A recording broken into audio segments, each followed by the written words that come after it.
The Beltrami County Board of Commissioners will come to order. Stand and say the pledge, please. Pledge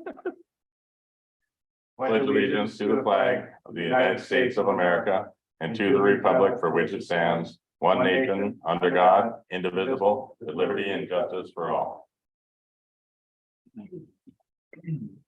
At this time, I'll accept a motion to go into closed session pursuant to Minnesota Statute 13D.05 subdivision 3. Make that motion. Second. Motion's been made and seconded. All in favor, say aye. Aye. Aye. Opposed? We are in closed session.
time, I'll accept a motion to end the closed session and return to the open meeting.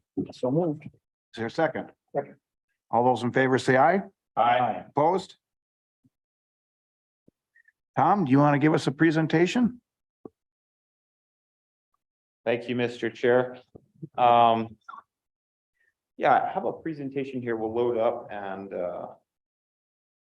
you all, of course, have seen all of this information. So the presentation is really for the public and our efforts to continue to be open and transparent as much as we can in regards to the jail project, particularly regarding property negotiations. And since we've just come out of the closed session and you all are in agreement with moving forward with the selection of a property that we've recommended for you, it feels appropriate and it is in compliance, of course, with the statutes for us to go through the decision-making process and the selection of the property. So we'll start here. And don't know, is that working there, Diane? Here we go. Okay.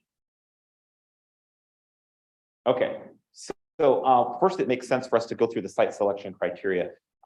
Between probably around November of last year and February of this year, the design and operations team had been hard at work putting together a series of criteria by which we wanted to apply to properties that would be evaluated by that team and do it so in such a way that it was going to be justifiable, that it was going to be as objective as possible. And so there was a number of criteria that were developed. I wanted to share that with the public and others as well.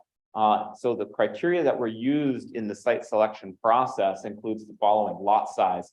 And as you can see, we have a point scale associated with how many acres the lots or consolidation of lots would be. Of course, too small of an acreage, and that means, you know, we wouldn't be able to have enough land to fit the new jail on. Too large, you know, typically we thought we might be able to sell off excess parcels or excess pieces later. So property valuation, this is on a cost per usable acre basis. You know, there are some properties out there that are full of wetlands, for example, and you might have, you know, 15 acres of wetlands and 3 acres of available usable land. So we take that full price and do it on a property valuation on cost per usable acre based on assessed values. So that was another criteria that was used. Estimated acquisition cost is the total cost for the parcel. Also, not used to this.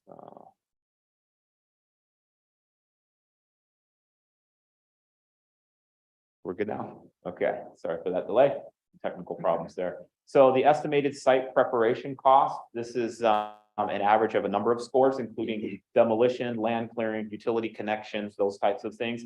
And you can see there, the higher the cost to demo and clear and abate and all of that sort of stuff, the lower the score. Utility connection costs are also another consideration. You know, sometimes water and sewer utilities or dry utilities could be a half a mile or maybe more away from a particular location. And so it costs a lot more to bring those utilities in to service the site. So there's scoring associated with that. There was also a scoring associated with current property tax revenue impacts. So we wanted to be sensitive to not losing current productive property from a property tax standpoint. So there's a scoring set up for that. Additionally, access and proximity of the current or the proposed location with courthouse and EMS services was also considered. So how long would it take and how far would it be in order for any particular location to be serviced by either EMS or to get to the courthouse? Intake access, you know, how easy is it to get to this site from a number of other locations around the community? Impacts to habitable housing. We were very conscientious about not having an impact to residences. We wanted to try to reduce as much as we could the loss of housing, for example, particularly habitable housing. And so there was scoring set up for that as well. Then neighborhood impacts were also considered. You know, how much of an impact would there be, say, for things like view sheds or light pollution or screening or traffic or noise or those other sorts of things. So we had scoring for that. Construction impacts, those are of course temporary, but they do have a real impact to the traveling public. So we took that into consideration as well. And then we had a future financial productivity potential analysis that we also included in the overall criteria. That includes loss of future sales taxes, loss of future property taxes, and loss of future jobs. And I'll give you a great example of how this came into play. As you all know, the county owns the property just south of the Target department store. That used to be the old county fairground site. This is a classic example, or that particular site is a classic example of how this criteria would come into play, because that future potential of that property has a very high sales tax, property tax, and job potential and creation. So that's just how that kind of worked out. And then, of course, land use, zoning, annexation, we have to be located in the county seat. We also want to be in the right zoning, or at least be able to get a permit, conditional use permit, for example, to provide the facility in that location. So there was scoring associated with that as well. So the goals of our criteria were several fold. One, to identify critical evaluation factors, what we felt were like the most important factors in objectively evaluating various sites. And that objective criteria was very important to us. We did not want to be subjective. We wanted to be able to apply just straightforward objective criteria. We used dispersion scoring, which takes into consideration the highest and the lowest scores, and then segregates them through an even separation scoring. And then we also wanted to have defensible outcomes, something that we could, point to and say, this is the reason why these properties rated the way they did. The criteria was reviewed and audited by construction engineers, senior leadership, who is our project manager. And the criteria were also reviewed and approved by the steering committee and ultimately the county board as well. So we identified properties through a number of different means. Commissioners had ideas, staff members in the county had ideas, city staff had ideas, the steering committee, design and operations committee members, just random realtors or random community members also had ideas. And we also did a GIS analysis.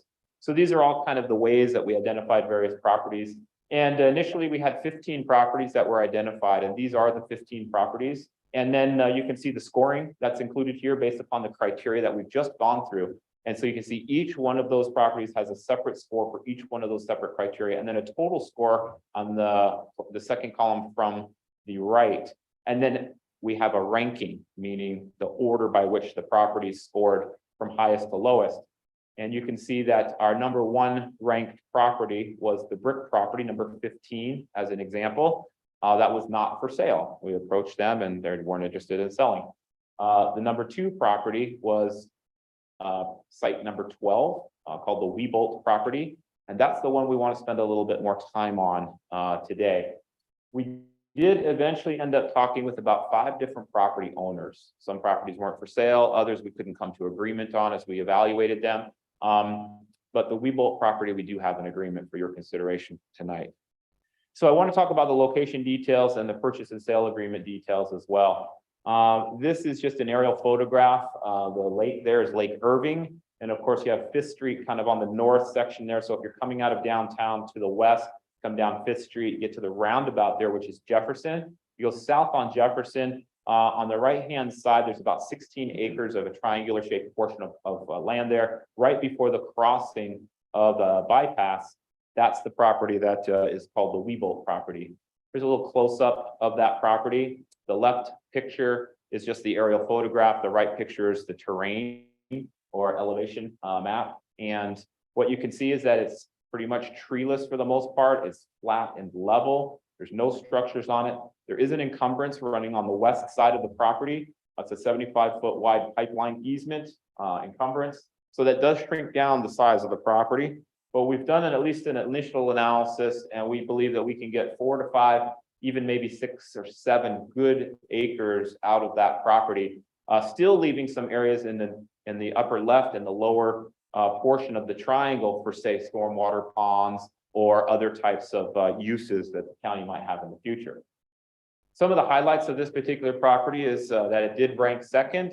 It has a total of almost 17 total acres, but about 12 of those are usable. There is that pipeline I talked about, easement. It's R3 zoning, so it would require a conditional use permit, or also known as a CUP, or a rezone. And I know that the county board has put more emphasis on the rezone. We would like to get that rezoned properly. It's fairly level, it's upland, no structures, water and sewer utilities are in street and ready to go. It has good access to the highway as well as town. We did offer $500,000 on May 23rd for this property. We received a counter proposal for $540,000, and that's what's before you this evening. I received that just a few days ago. Again, here talking a little bit about zoning. It is zoned light density residential. The jail as a government building or public safety facility is allowed with a conditional use permit. It's also allowed with that rezone. We do have adjacent zoning of B1 currently in the north western side or corner of the property. We believe that there's a good case to make for bringing that zoning down and into this property, since it continues up along the east side of the Highway 2 bypass. And of course, there is no spot zoning that would be required of that. We'd be requesting probably B1, B2. My understanding is the difference between that, because they're both commercial zoning, is that B1 is commercial zoning without services and B2 is commercial zoning with services. And it does not require a subdivision or plat if we take the entire property. I just wanted to share with you and the public what the highlights of the purchase and sale agreement look like. So the purchase price is $540,000. Anticipated closing date is August the 11th, 2023. And there are a number of contingencies. I'll go through really quickly here. Approval of the Board of Commissioners. So this is null and void if you don't approve the purchase and sale agreement. There's an 80-day due diligence period also built into the contract. Another contingency is legislative and governor approval of the county's lost application. Construction site feasibility analysis and environmental phase 1 and phase 2 assessment. Of course, we can waive those if we'd like, depending upon what we find in the phase 1. Soils and geotechnical assessments also been included as a contingency.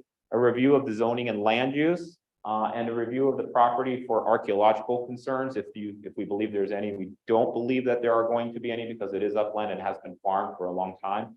So we don't believe that we'll find any, but we do want to do our due diligence on that.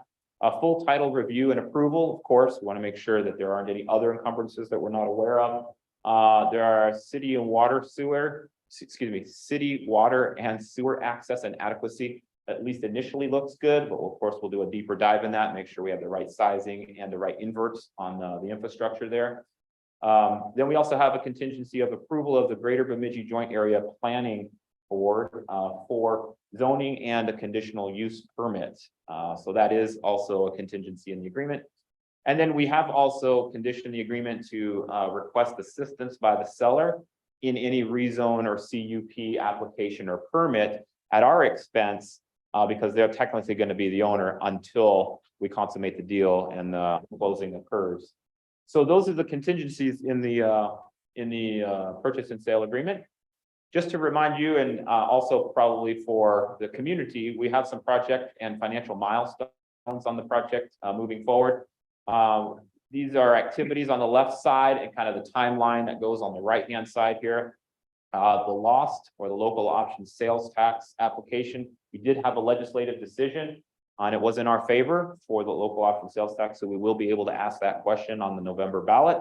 So our intent is to then have community outreach continue. We'll have early ballots issued late September, early voting that will occur between that time and then the formal vote in November. As you can see, the property acquisition activity line, we have the offer that's been made. We have a due diligence and feasibility period with closing anticipated for August the 11th.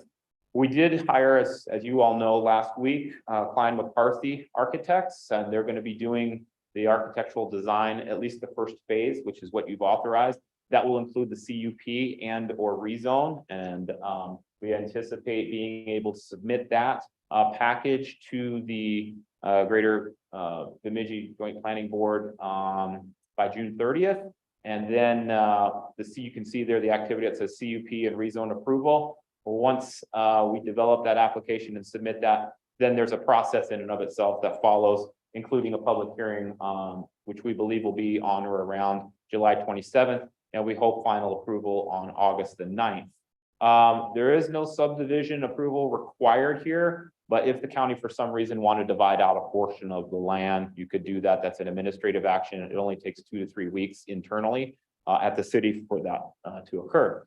And then here's our cumulative anticipated spending rate. And what you can see is, we continue to rack up additional expenses as we go through this project.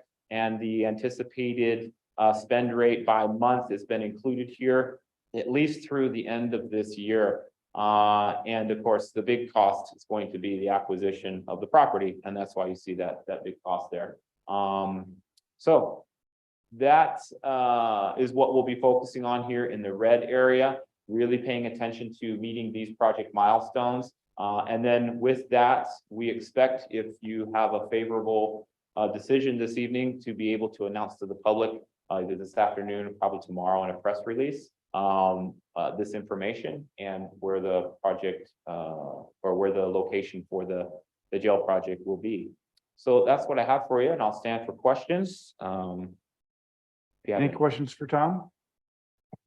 No questions. Good job. That was very thorough and quick. Thank you. Thank you. Mr. Chair, I'd like to make a motion that we approve the contract that has been presented for the Weebolt property as it's presented. Is there a second? Second. Is there any discussion? I'll bring up one item of discussion. Richard Anderson, our chair, is not able to be here today. And he wanted to make sure that I expressed his full support for this project and at this location. And he said if I was here, I would definitely be voting yes, for the record. Without further questions, all those in favor, aye? Aye. Opposed? Motion passes. Thank you. I think there being no further business before the Board of Commissioners at this time, we have to have a motion. Motion to adjourn? Second. All those in favor? Aye. Aye. Opposed? We are adjourned. Aye.